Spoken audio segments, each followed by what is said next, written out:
Okay, ladies and gentlemen, here we go. Day 451 of the Sherwin alumina lockout. Well, Tommy boy, it's come to my attention, excuse me, that some of your scabby replacement workers in there are following my post. I think that's pretty flattering. I'm glad to see that I've become so popular.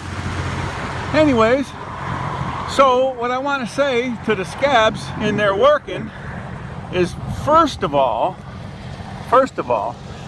if you believe that you're doing such a good job in there and everything's kicking butt so good, how come you can't run that plant at 5 units? You know, when we were in there, we ran at 5 units, balls to the wall, 365 days a year.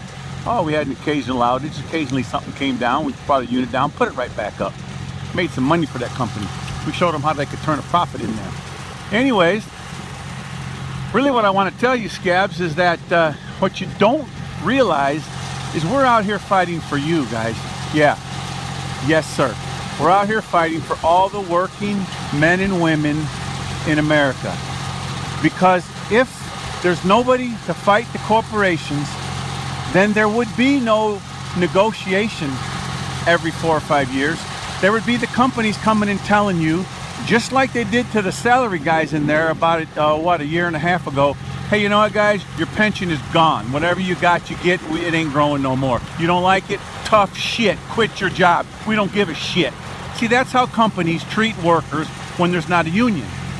And that's what you guys are going to be stuck with if the companies in America get to win and kill all the unions and there's no more unions left in America.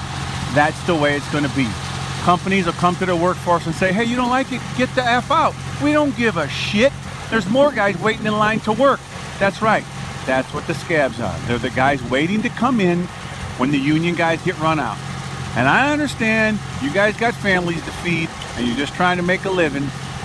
I know it. I understand it. That's why I cut you a little bit of slack. I shouldn't even do that. But the fact of the matter is, if we don't stand up to the companies, they're going to squash us like cockroaches. And we ain't putting up with that bullshit. We'll fight them to the end. And if we were to lose and we didn't get what we wanted, it don't matter. We showed this company they ain't going to run the plant without us. So you know what happens if we lose? They frickin' lose too, because that plant shuts down. So everybody loses if we lose. Now, on the other hand, I want to tell you another thing about what unions have done for all you scabs in there working. Have you ever thought how you get what you get for your jobs right now? I don't know what they're giving you in there. Surely you're not getting no benefits. But a 40-day work week, 40-hour work week, and then time and a half after that, buddy, that didn't exist until unions made it happen. You guys are total morons if you don't believe these things. Paid sick days, paid holidays, paid vacations, child labor laws.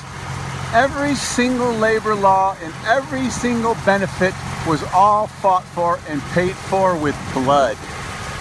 And now these people that are so far away from the years when people had to fight for that stuff, literally fight and die for it, just take it for granted. You think, oh shit, that's the way it is. It's always going to be that way. No, it's not always going to be that way, you morons. If we don't stand up and fight these guys, it's going to go back to the way it was. Wake up and smell the coffee. You guys are complete morons if you can't believe me. I don't know how else to get it through your head. Anyways, you know, the 40-hour work week used to be 40. Anything over 40 was time and a half. You know how many hundreds and hundreds of companies in America now are making 80-hour work weeks? They're combining 2 weeks together and calling it 80 hours, and you don't get overtime until you clear 80 hours. So if you work your first week, they can work you 75, 80 hours your first week, and your second week they'll let you go home, and you won't get no overtime. They're just coming up with tricks left and right to screw the working man. And guys like you scabs in there working are just happy with it. You're pleased to death with getting it right up the rear end with no Vaseline. So anyways, what I'm telling you is we're fighting this fight for everybody. So to go back to what I was talking about in the beginning of this post, if you guys think you're such badass workers and you're such badass guys you can run that plant, then why don't you run it? You're so badass, and you can run that plant without us, do it. You know what? You can't. Why you think Tommy Boy is losing his cool and blowing his stack and getting all bent out of shape in there and firing foremans? Because he's so freaking burning up mad because he can't run the plant. You guys can't run the plant. And so he's getting so pissed off, he's taking it out on his own salary guys. You know what? Sooner or later, you got to realize that we're the only guys that can run that plant. And that's the only way it's going to go down. So the only two options you have is to shut it down or bring us back. There ain't no other option. There is no other option. I mean, oh yeah, you could try and sell it. I don't know who the hell's going to buy it without a workforce in there. Them scabs can't run it. Nobody wants to buy it with scabs running it. So, writing's on the wall, plain and simple. Just easy as black and white. Bring us back, run the plant. Leave us out, you got shit. And you know it. So Tommy Boy, talking to you now. At the end of this post, it's all you. Like you heard what I said. You know your options. Bring us back and run the plant. Leave us out and you're screwed. You know it and we know it. You finally come to terms with that, but you're so freaking pig-headed, you're so bullheaded, you got so much pride, you can't admit it. And you can't just break down and offer us something and get us back in there.